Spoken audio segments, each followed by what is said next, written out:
18 रुपए पेट्रोल और 35 रुपए डीजल। अपनी कुर्सी की पेटी बांध लीजिए, मौसम बिगड़ने वाला है। और मौसम कुछ इस कदर बिगड़ने वाला है कि बड़े बड़े दरखत, बड़े बड़े पेड़, बड़े बड़े बरगद उड़ जाएंगे साहब। यह खबर बेहद चौंकाने वाली है। और अगर डीजल 35 रुपए बढ़ता है, इसका मतलब केवल डीजल नहीं बढ़ेगा। कभी मुगालते में मत रहिए। डीजल का 35 रुपए बढ़ना यानी हर चीज में आप यूं मान करके चलिए कि 30 से 35% की बढ़ोतरी हो जाएगी। जो भी चीज आपके आसपास में आपको दिखाई दे रही है, चाहे वो खाने की चीज हो, पीने की चीज हो, घर में लाने की चीज हो, हर चीज के दाम 30-35% बढ़ जाएंगे। क्योंकि डीजल से ही सब कुछ हो रहा है साहब।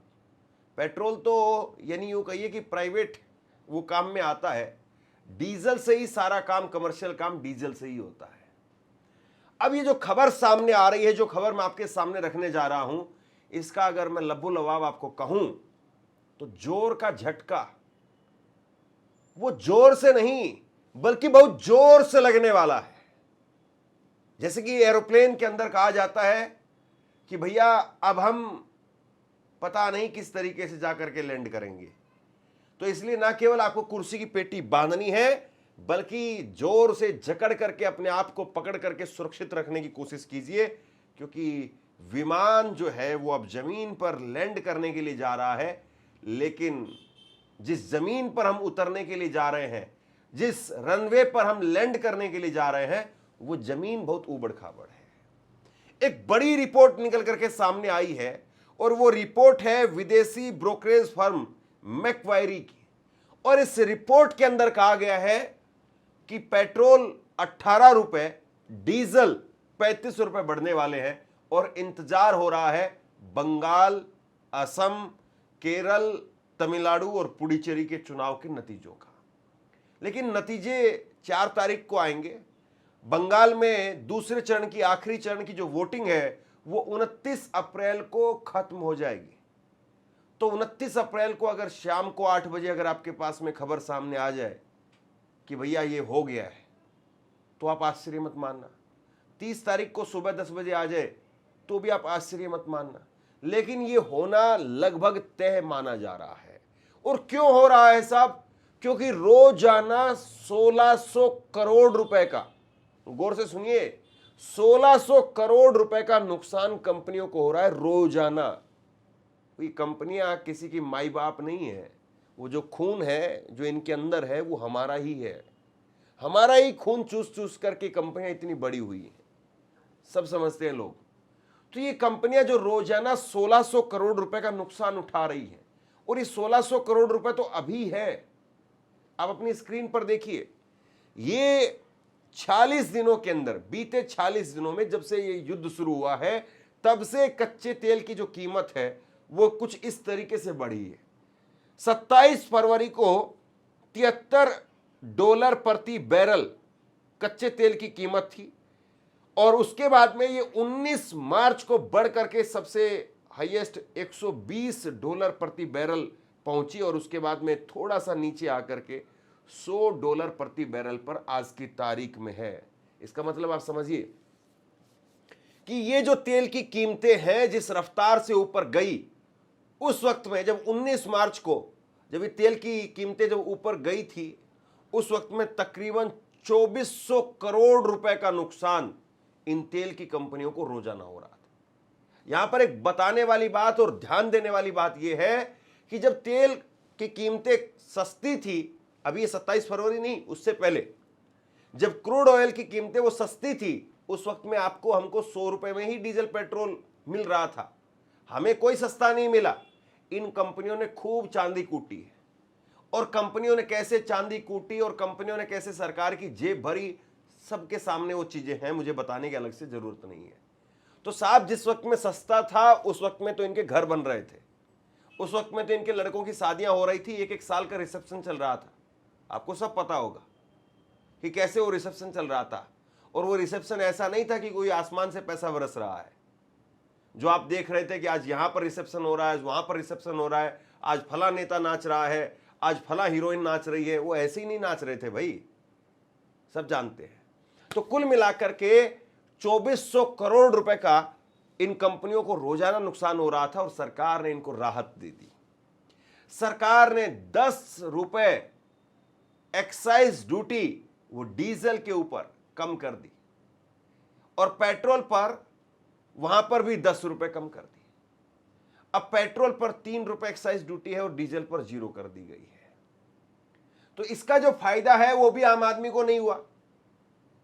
यानी जब कच्चा तेल सस्ता मिल रहा था तब भी कंपनियों ने कमाया, और अब जब कंपनियों के ऊपर थोड़ी सी प्रेशर आई, थोड़ा सा प्रेशर आया, थोड़ा सा एक तरीके से आप ये कहिए कि दबाव आया, तब सरकार ने फिर से उनको राहत दे दी।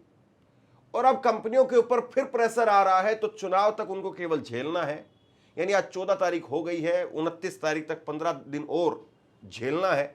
और ये 15 दिन भी इसलिए मैं कह रहा हूं कि झेलना है क्योंकि अभी युद्ध थोड़ा सा ठंडा पड़ता हुआ दिखाई दे रहा है।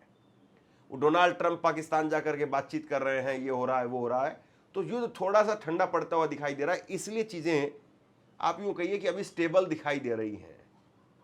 लेकिन फिर भी मान करके चलिए हर हाल में, क्योंकि इस साल में अब कोई चुनाव नहीं है। ये जो 29 तारीख को बंगाल के अंदर दूसरे चरण का नतीजा आएगा सामने, उसके बाद में कोई चुनाव नहीं है भैया इस साल में। फिर तो 2027 में जाकर के उत्तर प्रदेश में और 4-5 राज्यों में, उत्तराखंड वगैरह में, इन सब में जो चुनाव होंगे, तब तक जो है स्थिति संभाल ली जाएगी। जनवरी में थोड़ा कम कर दिया जाएगा, दिसंबर में कम कर दिया जाएगा। तब तक तो जो है आप यूं मान करके चलिए कि सरकार के पास में 8-9 महीने आराम से, सरकार के पास में, कंपनियों के पास में है 8-9 महीने तक जितना ले सकते हैं ले लीजिए। जितनी अपनी भरपाई करनी है उतनी भरपाई कर लीजिए। जो ये 20-25 दिनों में जो नुकसान हुआ है, या यूं कहिए कि पिछले जंग के दौरान जो साल भर में जो महीने भर में जो नुकसान हुआ है, उस महीने भर के नुकसान की भरपाई करने के लिए 8-9 महीने मिल जाएंगे। तो बताइए पैसा किसका गया, जेब किसकी कटी, और ये जो खून है इन कंपनियों के अंदर जो इतनी मोटी मोटी ताजा ताजा हो गई हैं, किसका खून है भैया? ये आपका और हमारा खून है, आपका और हमारा पैसा है। समझिए जरा इस बात को। अब देखिए मैं आपको थोड़ा सा गणित और बताता हूं। इस वक्त में भारत के अंदर 88% तेल वो बाहर से आता है, 88%। और बड़ी आश्चर्य की बात यह है कि नरेंद्र मोदी की सरकार आने के बाद में हमारा जो R&D पर पैसा खर्च होता था, R&D means research and development के नाम पर जो पैसा खर्च होता था, वो अब बहुत कम खर्च हो रहा है। यानी जो तेल कहां पर है भारत के अंदर, कहां कहां और विकसित किया जा सकता है, वो जो पैसा खर्च होता था उस पैसे को जो है वो काफी कम कर दिया गया है। यानी अब भारत की जो डिपेंडेंसी है बाकी और मुल्कों के ऊपर, वो और ज्यादा बढ़ गई है। पहले जो तेल हम बाहर से खरीदते थे उसके मुकाबले में आज हम ज्यादा खरीद रहे हैं, और आज 88% तेल हमारा बाहर से आता है, जिसमें से 45% तेल हमारा मिडिल ईस्ट से आता है, जिसमें ये सऊदी अरब और ये ईरान भी है, इराक भी है, इन सब से आता है, और करीब 35% तेल जो हमारा रूस से आता है। लेकिन इसमें गणित समझिए बड़ा दिलचस्प है, आपको बड़ी पिक्चर समझ में आ जाएगी। जो हमारा ईरान से और इन बाकी मुल्कों से, जो खाड़ी देशों से जो तेल आता है, वो पहुंच जाता है 5-6 दिनों के अंदर, 7-8 दिनों में मैक्सिमम पहुंच जाता है तेल। यानी कहां तो हफ्ते भर के अंदर तेल पहुंच जाता है। और अगर अमेरिका से, जो डोनाल्ड ट्रंप बाबू कह रहे हैं कि भाई हमारे पास में बहुत तेल है, बहुत गैस है, हमसे मंगवा लो, कोई दिक्कत नहीं, हम देने के लिए तैयार है, तो अमेरिका के पास में पहली बात तो यह है कि हम तेल खरीदने के लिए जाएंगे तो महंगा मिलेगा। दूसरी बात यह है कि वहां का जो तेल है उसको रिफाइन करने के लिए कंपनियों को ज्यादा पैसा खर्च करना पड़ता है। और तीसरी बात यह है, जो सबसे बड़ी बात है, वो ये है कि मिडिल ईस्ट से, ईरान और खाड़ी के देशों से जो तेल आता है वो 6 दिन में पहुंच जाता है, और अमेरिका से जो तेल आएगा वो 36 दिन में पहुंचेगा, 36 दिन में। अब आप बताइए, करेला और वो भी नीम चढ़ा। यानी एक तो मिलेगा महंगा, वो जो आएगा तेल उसको रिफाइन करना होगा महंगा, और उसके बाद में वो आएगा भी 36 दिन में। तो 36 दिन तक वो जो जहाज चल करके आएंगे वो पानी से नहीं चलते हैं।